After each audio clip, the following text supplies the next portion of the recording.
There was a topic we discussed on Shabbos. There's a topic we discussed on Shabbos. Yaakov, I want you to hear today. This matters a lot to me. We'll see. I want to share it with the Chevra Shleima. There's a discussion we began on Shabbos. Yidden like me and Yehuda. Us Chassidim appreciate this a lot. I need to share this with the Chevra. Hillel is going on a stroll. I'm saying something, adding. I did not say this on Shabbos. I want to add a nekuda. Hillel's going on a walk, and he sees Afura. It's a Mishnah in this week's Parak of Abbas. Hillel's going on a walk. Yaakov is going on a walk, and he sees Gulgoyles Achash Etzaf al Pnei Amayim. He sees a skull floating on top of the water. He sees one Gulgoyles Achas. He sees a skull. He's having a peaceful day, and like disrupting his peaceful stroll, he sees a skull floating on the water. Pretty gruesome. Unexpected. You go to the water, calm water, mei menuchas, and he sees a skull floating. Amar la, he says to the skull, al da'atift atfuch, because you drowned somebody else, you got drowned. V'saif, and in the end, matifayich, the one who drowned you, your tufun will be drowned. My question I want to ask you is, why did he talk to the skull? The skull can't hear. What's Amar La? Amar La, he says to her, he should say to himself, he's commenting on a scene he saw.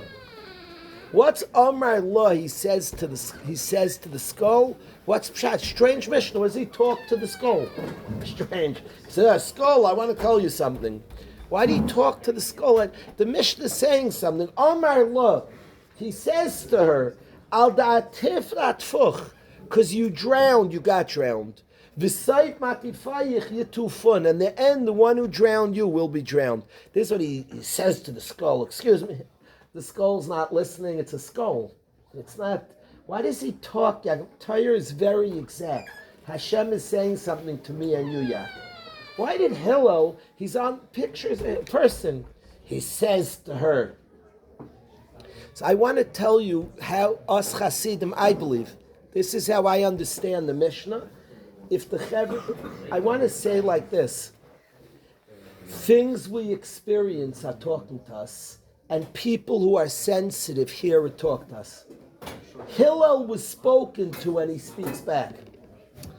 When Hillel walks and he sees a skull, the skull talks to him. So if somebody talks to you, you talk back. There's halachas in Kriya Shema Chevra. There's certain times you're not allowed to say Shalom Aleichem to people. But if somebody says Shalom Aleichem to you, you can say Aleichem Shalom back. You could respond. It's more lenient to respond. There's a response. And certain times you might not say it, but you'll respond it. You're allowed to respond. I want to say that Hillel speaks to the skull because the skull spoke to him. Why do I call it Chassidish? The world of Chassidim saw Hashem. It's not a Chiddush, it's the Tzaddikim. If a guy said to them, Jew boy, they're absurd. Oh, so Hashem wants me to am a year. They heard what people told them and they saw messages from Hashem. What experience spoke to them. If they went through something, if somebody said a Varni, good morning, it's like, Hashem, thank you. Thank you, Hashem. Things we experience, Hashem really runs the world, like a Chiddush Hazah. Hillel's walking around, I'm sorry? Is it the same as the Kamal that was meant to happen to you? Or? Yeah, like that. Hillel's walking and sees a skull. If somebody's very not conscious, God conscious, it's like, whoa, crazy. Hillel, the skull spoke to him.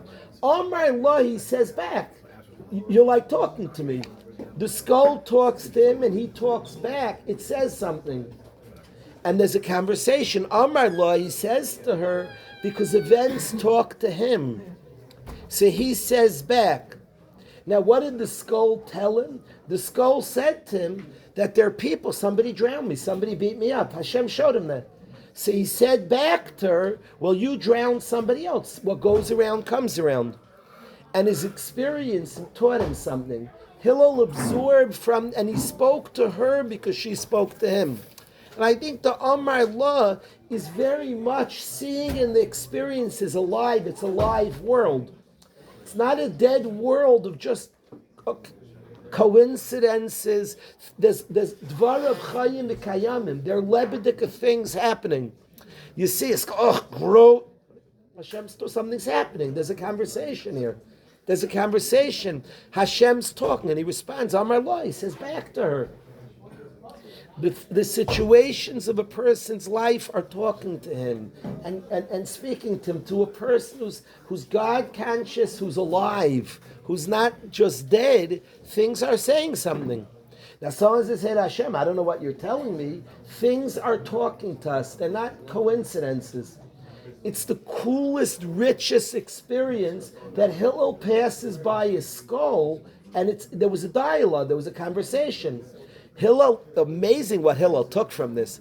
But before I even could say what Hillel took, I want to say Hillel took. There was a conversation here. That's such a live person that he talks back. You're talking to a skull? Yeah, the skull spoke to me. If Hashem sent that to me, so it said something. Yeah, so I'm entering the conversation. Law, baby. Now, what did Hillel say to the skull? Amazing what Hillel learned from him. Hillel sees in a skull that somebody drowned this person. And he sees the skull, somebody drowned, and Hillel sees strength and weakness. And he sees a world that people, Gilgal, a skull, and Hillel could have seen an arm float by. He saw a skull. A skull looks like a ball. It's circular. It's a ball. Now, somebody else might just laugh. Somebody told me that when they went shopping, their kid always sees balls. Give me that ball. The kid sees a watermelon, looks like a ball. Hillel was a very real person. He said, why does Hashem make me see a ball? The skull, Gulgailes, was a circle. I could have seen the arm. A Gilgal means that which goes round and round and round, a ball. Now, Hillel was very exact. He sees a ball, a circular thing, by him, and Hillel understands the Amar La. He says back, things are secular, things go round and round. Hillel learns the following thing. All of us are sometimes on top and sometimes on bottom. In all different areas of our life, we're sometimes the needy and sometimes the supplier. We're the taker and the giver. It's the story of our life. Wow. All of us have needs. And Hillel said to this skull that because when you were in charge, Amar La'al Da'atif, you drowned, when you were powerful and somebody was meek, you drowned them, you didn't help, Atfuch, you got drowned. And the one who drowned you will be drowned is there's positions you're on top and bottom. Make sure when you're in positions of power, you assist. You'll have other times you're in position. Now, it might be you, it might be your children, it might be your grandchildren, it might be your great-grandchildren. All of us have moments where on top and on bottom. Use your moments of power. I love the concept of gullus. When people are in the uncomfortable place, when you're the outsider, when you're the guy, and we've all had that. My life in sports, I was once a very good player. I say it from such a distant place. I've been bad for a long time. If I play basketball now with the team, I'm one of the bad guys on the court. If I'm not the worst guy, if the 10 people, I remember at the end of my career in Heller, before I stopped playing, guys would purposely foul me. Guys figured out you could foul me to send me to the line. A guy would foul. I don't even know the rule in the NBA. I thought you're not allowed to foul off the ball. Didn't they changed the rule? What's the exact rule today? 2, 3 or 4 minutes you can do it. 2 minutes? But I went through the experience of once being a very good player and then just being really bad. And it's you see life in a different way. Others have to do kindness to you. Like, oh, please pick me on your team. I won't mess up. Yet all our life has these different aspects when we're the strong one and the weak one. If you're the strong one on the court, and you have a certain power there and the other guy is weaker, one day he's going to be very wealthy and you'll need a chesed in business. One day, people always, we all have moments and areas and times and abilities. Hillel sees in this skull somebody drowned this, but he sees the circle, he sees the ball. He doesn't take things as coincidences. Hashem talked to me, and Hashem showed him a circle, a ball. And it says to him that things move around. You were once buddy, now you're drowned. You were once the strong guy who drowned somebody else. Al da'atif, because when you were strong, you drowned somebody else. Today you were weak and somebody drowned you. And by the way, the one who was strong and drowned you will end up getting drowned. And what Hillel saw, the message, is take the opportunities when you're in positions of power and assist the other person. It bothers me tremendously. If a guy's a very good ball player and other people don't gain from it, he's like clueless to life. If other people aren't, you have a power, you have a strength, utilize it for the benefit of others. There's a Rashi in Sukkah. Rashi says that rich people lose their money. Hashem intended, since a man is rich, dvarav nishmaim, his words are listened to. And if he doesn't give teichacha, if he doesn't utilize the platform that wealth gives him, Hashem takes away his money. It was given whenever we have power and opportunity and a place we belong, utilize it for the better of others. It amazingly bothered me. People comfortable in a shul and you don't welcome in others. It's like Yiddishkeit, it's Judaism, it's basic life 101. A man complimented the yeshiva this week that he came to visit and everybody greeted him. That's like life 101. I'm saying it now. I told him, don't think we go around like saying to guys, okay, everyone, when a guest come, it's good, or maybe it will get us some money. It's dvarim pshutim, ad l'ma'id. When you're comfortable, use your stature, your position to make the next person. We all have places we'll be the comfortable guy, and we'll have places where we're the visitor. You're always the visitor somewhere. You'll be the visitor. When you're in strength, when you're on top, utilize your platform for the betterment of others. And Hillel saw this amazingly, passing by a skull. Like, it's such a, but it's such, and again, I have questions because I could have seen other things.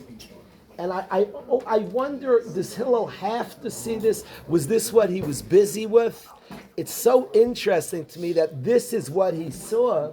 But the first thing I want to say is that he saw something. And a skull rolling, Golgolas. He saw the Gilgal. He saw the skull. It could have been an arm, it could have been a leg, but no, it was that which rolls. That which turns over, and he saw the rolling skull, the Golgolas, on the Mayim, and this is what Hillel deduced. This is what he said back to it because it spoke to him. And his understanding from his experience is what goes around comes around. And take advantage. It was a message to Hillel. When you're in a position of power, use your position for the betterment of others.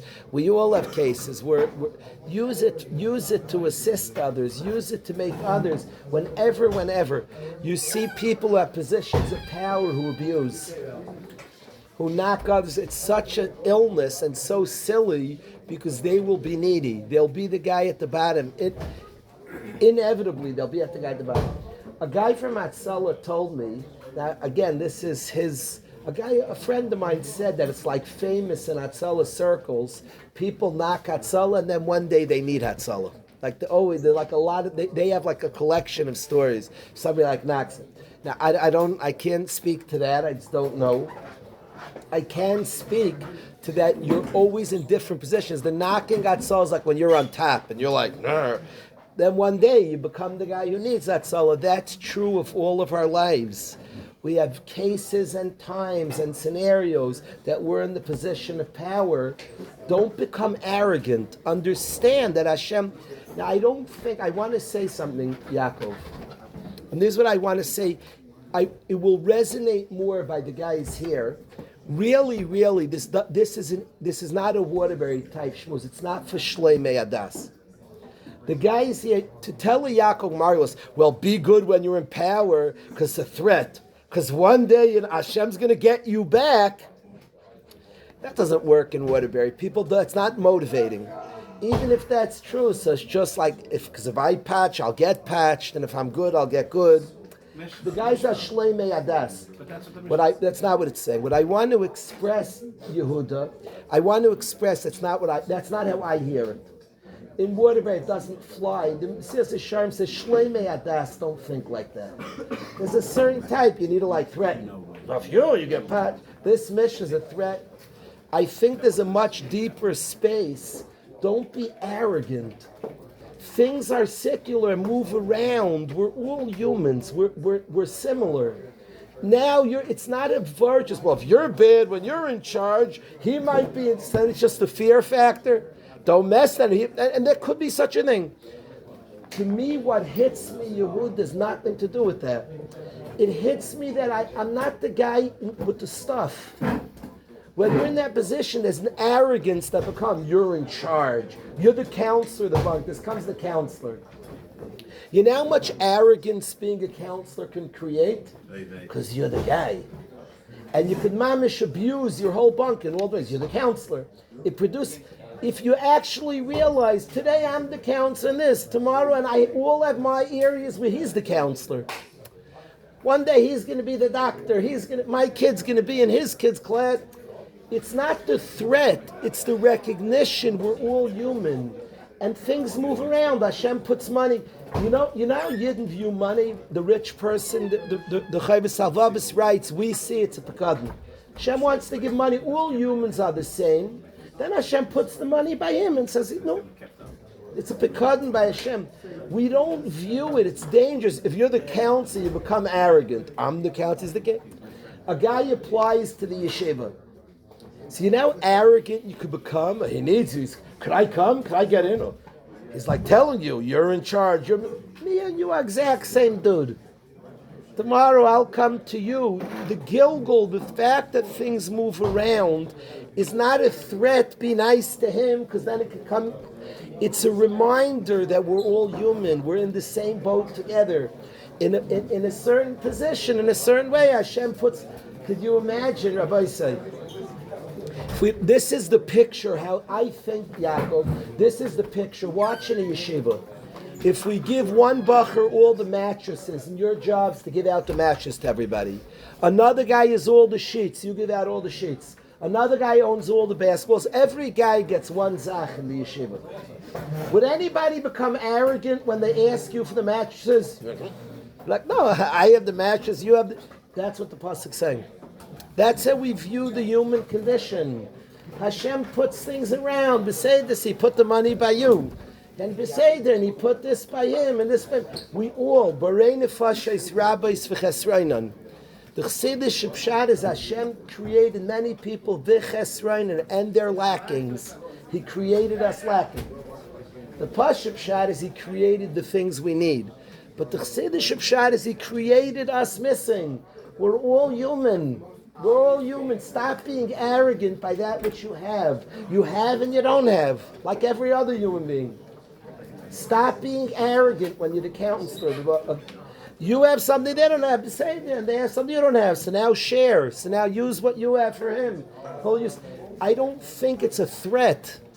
It stops arrogance. If you have a matzah where things are given out, nobody's arrogant. He has the matches, you have the sheets. He has the yarmulkes, he has the basketballs, he has the gemaras.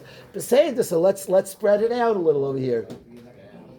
That's what Hillel saw in the floating skull. He didn't see you were bad to something that's bad to you. He saw there was a day you became arrogant. You thought you were the guy in power.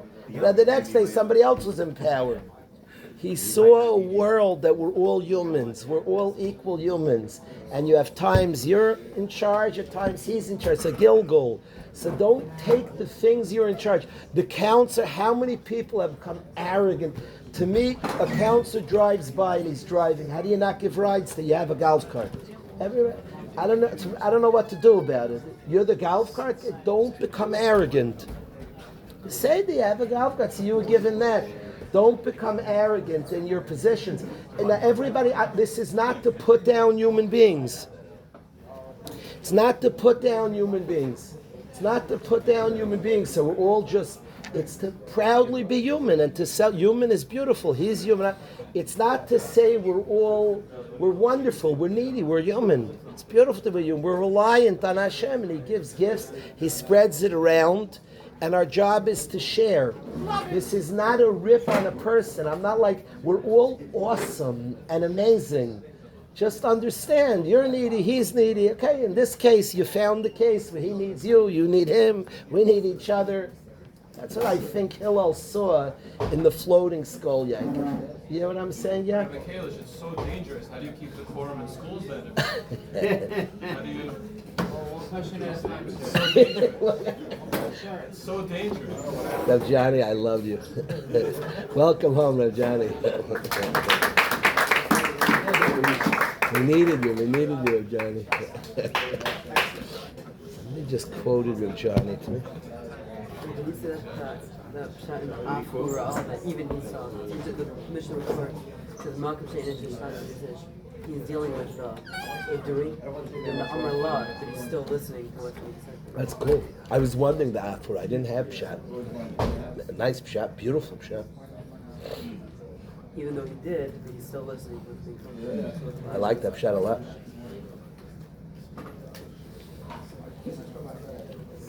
I was wondering the Afura also. If in context, Mamshir Shtadli Asish.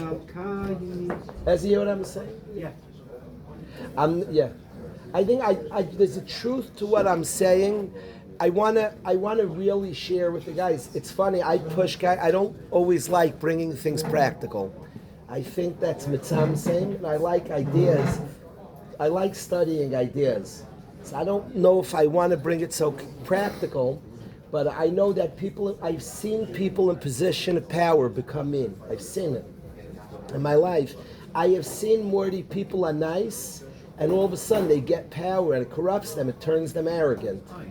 We've all seen cases where all of a sudden somebody's in a position and he becomes arrogant. And he becomes like a tough guy. He was nice yesterday. I have seen people have waiters. I'll tell you a ma'aseh, but I'll tell you a ma'aseh. I was sitting with a bunch of bachrim, and the guy was picking up stuff from the floor. And it very much bothered me. It shouldn't be like he's some like a... It shouldn't be like so he's cleaning up our garbage. He's me, I'm him. What's his amen? I felt the chevra should go clean with him. To me, even when you're in the dining room, the guy in basot, you should also put away a plate or two or five. Say that he's working, but I don't like the arrogance. I have seen people, all of a sudden they have a waiter, they mistreat their waiter. The very sense it like pushes them to they're the upper, now I want people to feel amazing. Human beings were incredible, we're off the charts. But we share that with humanity, we share that with each other. Doesn't need to be by putting him down, we share that as fellow humans. Now as fellow humans, we all have needs. That's what it means to be a human. We're needy. And sometimes I have the stuff, sometimes you, and geschmack, and then we help each other. Don't create, when somebody needs you, the arrogance of you're the one who has, of you're the one. Utilize what you have, that it was put by you to put into a system. Ask him. Rebbe, I just read that in medieval times when there was kings and nobles, they used to have a court fool or jester. I just read the reason why is to make the arrogant, you should make fun of them so they're arrogant. You serious? As I just read that. That's crazy. I never heard that in my life. I never understood why there was a jester. You hear what he says? He said the purpose, that's one of the most brilliant things I've ever heard. Really, Dovi, he said, what's the court jester? What's the court jester? What's the lates going on there? He read that Daniel said that the purpose of the court jester is the tendency when they're kings is to take themselves so seriously. And the purpose of the jester was to chill out. He would mock and tease. People should remember the humanness. You ever heard that yet? Never heard that. I always I thought that kings deal with so much stress and they're running a country, they're stressed out of their brains, they need a guy to make some jokes just to chill them out. This is a much better, you ever heard that, Yehuda? You heard his chat? I never heard that. Is there in Yiddishkeit this court jester? I guess the what? A badchen, like the closest thing, if his pshat is the king had to carry a separate Torah, and the message was like you're beholden also. He walked around with the Torah attached to him, the melech. This type of message, but the court jester that says like chill out. That's cool. I like that a lot. Taking yourself like way too seriously, like. Yeah, it's impressive that the internet. Now, I'm impressed now that the king's allowed a guy. Remember, somebody looked at the king funny. It was like a married b'malchus, and here they like allowed a guy. You come in and you make leitzanas. You ever heard this, Evez? The court jester? Yeah, court jester. That's why we have a message. I never knew my purpose.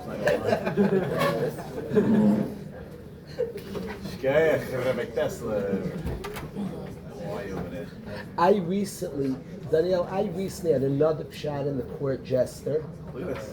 I recently had another pshat.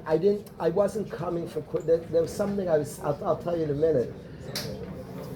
I didn't put it there, but like it fits a lot of things that I've had recently, Yehuda. We so far have two. Why was saying Pshatim and Court Jesters? Because it's this Indian of this Gaiva. So Zevi, we have two Pshatim and Court Jesters so far. Pshat one in the Court Jester is Daniel, that the king could end up, the power can corrupt him. There's a guy there who teases him. Like, chill out. You're one of us.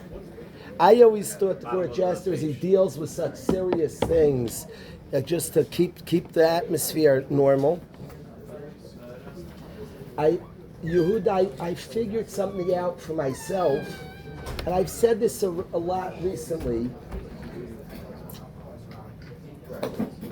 The saddest houses of mourning, there's some laughter there. If you go to a levaya and a speaker tries to make it sad, you don't feel sad, because he's suppressing a laugh. Whenever somebody's speaking at a levaya and you're remembering the deceased, it brings smiles also, because they're funny things and serious things. If you hold back the funny, the sad, you don't feel that. You're just holding things back. So you're trying to be also, you have to, by letting here things could be. The king is dealing with heavy topics. If there's not laughter there, we're not going to cry either. So they put a jester there, so you could feel for the sadness that goes on in this country. They could laugh, and the king is dealing always with serious things. The danger of suppressing the laugh, they have laughter, so you can cry too. Isn't that forcing the laugh? They're not forcing the laugh. They just want it to be expressed here. We could tap into that also. My wife, I remember when the yeshiva went through a very difficult period. She observed the guys would laugh and cry.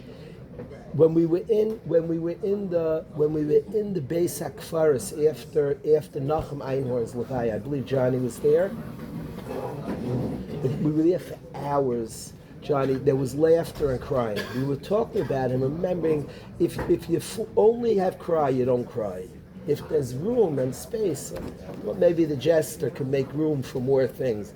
The heaviness, they're talking about countries and suffers and challenges. But anyway, that's on the court jester.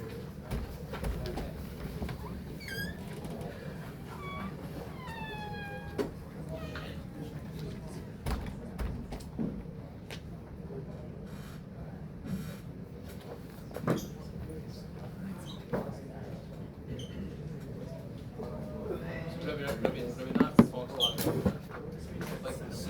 like the silliness, like the funny types of things. He comes from the approach of things are so serious that if you ever take it so serious, like the way to tap into being so serious is by just laughing about it. Yeah. If you're so serious, then nothing is a thing. Yeah. Like you need the contrast of everything. Yeah. And really, the most serious thing is. I see now at a Seder, if you want to tap into anything, you have to leave room for the thing and not force it.